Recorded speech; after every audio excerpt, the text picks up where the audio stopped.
राजकीय महाविद्यालय बावड़ी मैं डॉक्टर संतोष कुमारी, एसोसिएट प्रोफेसर इतिहास।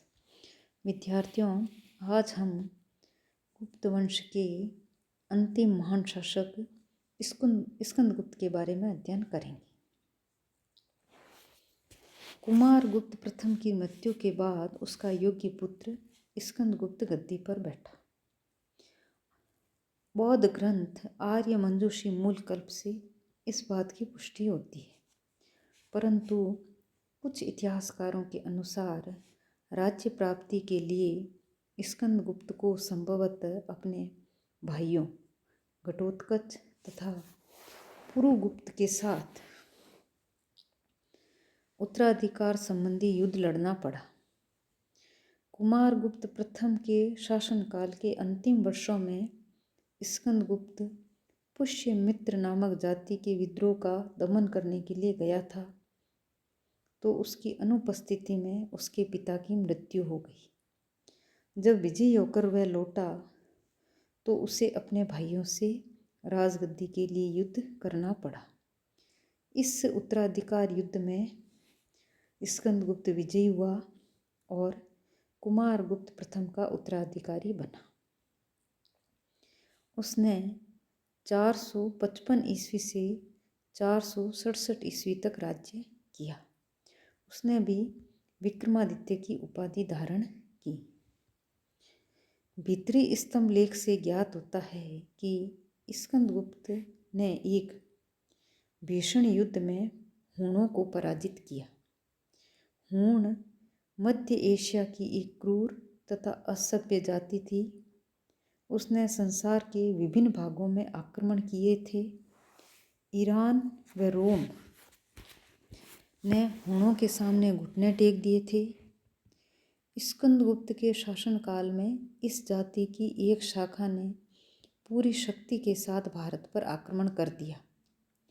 स्कंदगुप्त ने भीषण प्रचंडता से उनका सफलतापूर्वक प्रतिरोध किया और उन्हें युद्ध में बुरी तरह पराजित किया।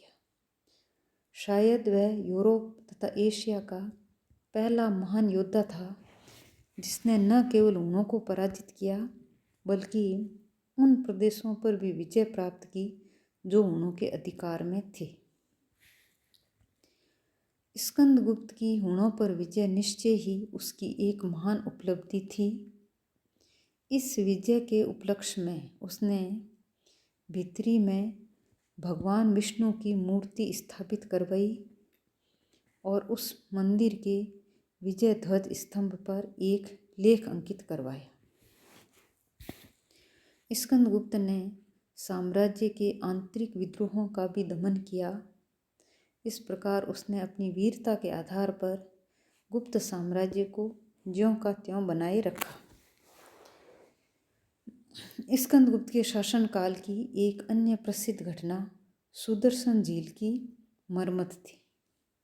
इस झील का निर्माण चंद्रगुप्त मौर्य के एक प्रांतीय शासक पुष्यमित्र वैश्य ने सौराष्ट्र में गिरनार पर्वत के पास कराया था, जिसमें से बाद में अशोक ने सिंचाई के लिए नहरें निकलवाई थी और रुद्रदामन ने इसकी मरम्मत करवाई।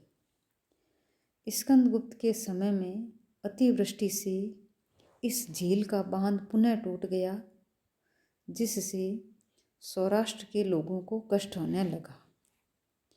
इस अवसर पर सौराष्ट्र के गवर्नर पर्णदत्त तथा उसके पुत्र चक्रपालित ने मिलकर झील के किनारों का पुनर्निर्माण करवाया तथा गिरनार के लोगों को विपत्ति से बचा लिया।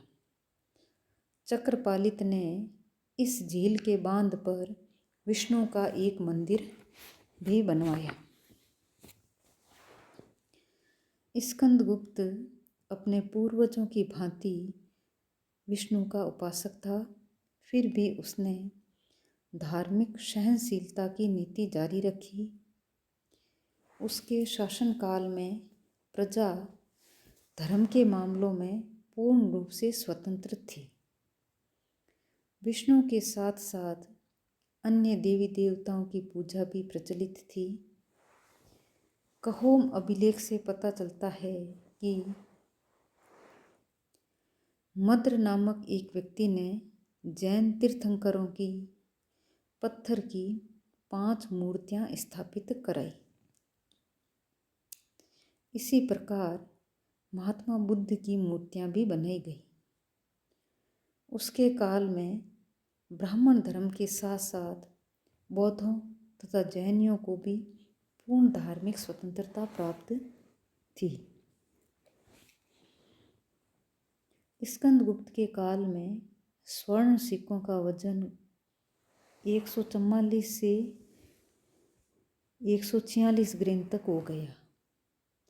पूर्व गुप्त सम्राटों के समय ये 118 से 123 ग्रेन होता था। स्कंदगुप्त के समय में सिक्कों में मिलावट भी सबसे ज़्यादा थी। स्कंदगुप्त पश्चिम भारत में चांदी के सिक्कों को जारी रखने वाला गुप्त वंश का अंतिम शासक था। स्कंदगुप्त इस प्रकार स्कंदगुप्त गुप्त वंश का अंतिम महान सम्राट था। उसने हुणों का सामना करने में पानी की तरह धन बहाया। इसी कारण उसे अपने अंतिम दिनों में मिश्रित धातु के सिक्के चलाने पड़े। आंतरिक और बाहरी कठिनाइयों के बावजूद भी वह अपने साम्राज्य की रक्षा करने में सफल रहा और 1467 ईस्वी में वह इस लोक से विदा हो गए। स्कंदगुप्त का बुद्धिमत्तापूर्ण शासन, उसकी स्वदेश भक्ति संबंधी इच्छाएं, इन सब ने स्कंदगुप्त को सबसे महान गुप्त सम्राटों में से एक बना दिया। स्कंदगुप्त ने हुणों द्वारा देश की बर्बादी को अगले 50 वर्षों तक के लिए रोककर भारत की महान सेवा की।